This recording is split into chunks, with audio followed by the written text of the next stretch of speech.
जुगल नाम so name जपत नित कुंज बिहारी, अवलोकत रहे केली सखी सुख के अधिकारी। अर्थात जो लोग नाम को बड़े हल्के में लेते हैं, मतलब जिनके हृदय में नाम के प्रति विश्वास नहीं है या वो ये नहीं जानते कि नाम में आखिर सामर्थ्य क्या है, वो लोग आज की इस वीडियो को अगर पूरा देख लेंगे तो 110%। अगर आप भी नाम का जप नहीं करते हैं तो निश्चित तौर पर आज से ही आप भगवान नाम निरंतर जपना प्रारंभ कर देंगे। तो वीडियो में शुरुआत से लेकर अंत तक बने रहिएगा। आज एक ऐसे भक्त के बारे में बताने वाला हूं जो स्वयं श्री जी की सखी हैं। जानेंगे आज हम स्वामी हरिदास जी के जीवन चरित्र के बारे में, नाम की महिमा कैसे उन्होंने प्रकट की ये जानेंगे। तो वीडियो में शुरुआत से अंत तक बने रहिएगा। अगर जानकारी अच्छी लगे तो लाइक करके, चैनल पर नए हैं सब्सक्राइब किए बिना मत जाइए। चलिए वीडियो में आगे बढ़ते हैं। लगभग 500 साल पहले की बात है। वृंदावन से आधे कोस की दूरी पर राजपुर गांव में सन 1537 के लगभग स्वामी हरिदास जी का जन्म हुआ। उनके पिता का नाम गंगाधर और माता का नाम चित्रा देवी था। वे ब्राह्मण थे। बाल्य अवस्था से ही उन्हें भगवान की लीला के अनुकरण के प्रति प्रेम था और वे खेल में भी बिहारी जी की सेवा युक्त क्रीड़ा में ही तत्पर रहते थे। माता पिता भगवान के सीधे साधे भक्त थे। हरिदास के चरित्र विकास पर उनके संपर्क एवं संग तथा शिक्षा दीक्षा और रीति नीति का विशेष प्रभाव पड़ा। हरिदास जी का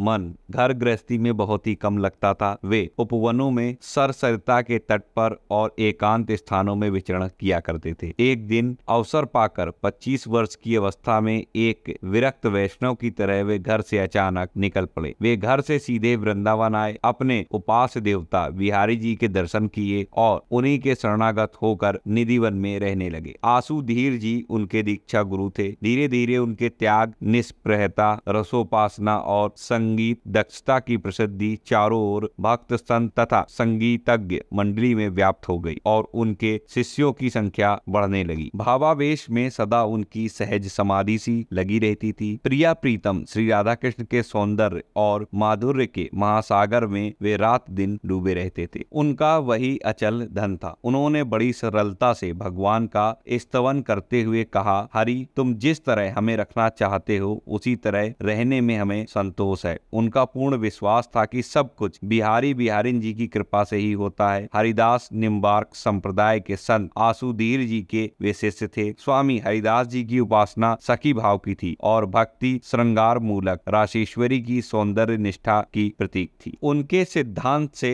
भोक्ता केवल भगवान है और समस्त चराचर उनका भोग्य है। उनकी कुटी के सामने दर्शन के लिए बड़े बड़े राजा महाराजाओं की भीड़ लगी रहती थी, पर उन्होंने कभी किसी की मुंह देखी नहीं की। कर का करवा ही उनका एकमात्र सामान था। एक बार एक भक्त ने स्वामी जी को अत्यंत मूलवाल इत्र भेंट किया। वे भगवती यमुना की रेती में बैठे हुए थे। वसंत ऋतु का यौवन अपनी पराकाष्ठा पर था। वृंदावन के मंदिरों में धमार की धूम थी। रसिक हरिदास जी का मन डोल उठा। उनके प्राण प्रिय रास बिहारी और उनकी रासेश्वरी श्री राधा रानी की कृपा दृष्टि की मनोरम दिव्यता उनके नयनों में समा गई। वृंदावन की चिन्मयता की आरसी में अपने उपास की झांकी करके वे ध्यानस्थ हो गए। उन्हें तनिक भी बाह्य ज्ञान नहीं था। वे मानस जगत की सीमा में भगवती कांति का दर्शन करने लगे। भगवान राधा रमण रंगोत्सव में प्रमत्त होकर राधा रानी के अंग अंग को कर में कनक पिचकारी लेकर सराबोर कर रहे थे। ललिता विशाखा आदि राशेश्वरी की ओर से नंद नंदन पर गुलाब और अबीर फेंक रही थी। यमुना जल रंग से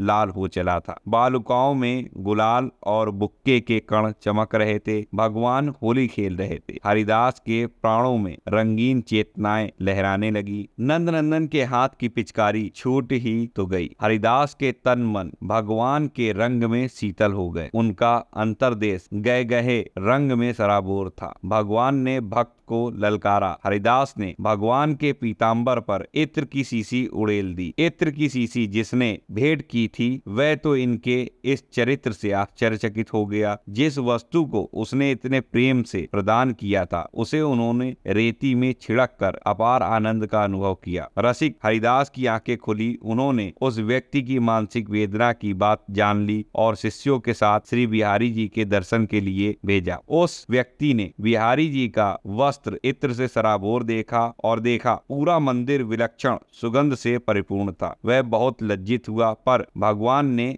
उसकी परम प्यारी भेंट स्वीकार कर ली। यह सोचकर उसने अपने सौभाग्य की सराहना की। पूज्य हरिदास जी स्वामी का नियम था कि वे प्रतिदिन 1 लाख नाम जप भगवान का करते थे। तो ये नियम था। इस जप के बल पर उनके साथ अन्य और भी घटनाएं हुई। अगर उनको मैं इस वीडियो में शामिल करूंगा तो वीडियो बहुत लंबा हो जाएगा, इसलिए यहां तक ही बात को खत्म करता हूं। यहां तक कि अकबर ने जब तानसेन से उनके स्वामी यानी कि हरिदास जी के संगीत को सुनना चाहा तो तानसेन जी ने कहा कि वे सिर्फ भगवान श्री कृष्ण के आगे ही गाते हैं जो कि सम्राटों के सम्राट हैं। तो स्वयं अकबर निधिवन में उनका मुंह से संगीत सुनने के लिए पहुंचा था, वो भी भेष बदल कर। तो इनकी जो निष्ठा थी, नाम निष्ठा, वो बड़ी जबरदस्त थी। ये प्रतिदिन 1 लाख नाम जप किए बिना नहीं रह पाते थे। ना की महिमा ने ही इनको प्रिया प्रीतम तक पहुंचाया था और ये स्वयं ललिता सखी थे, ललिता सखी ने ही प्राकट्य लिया था।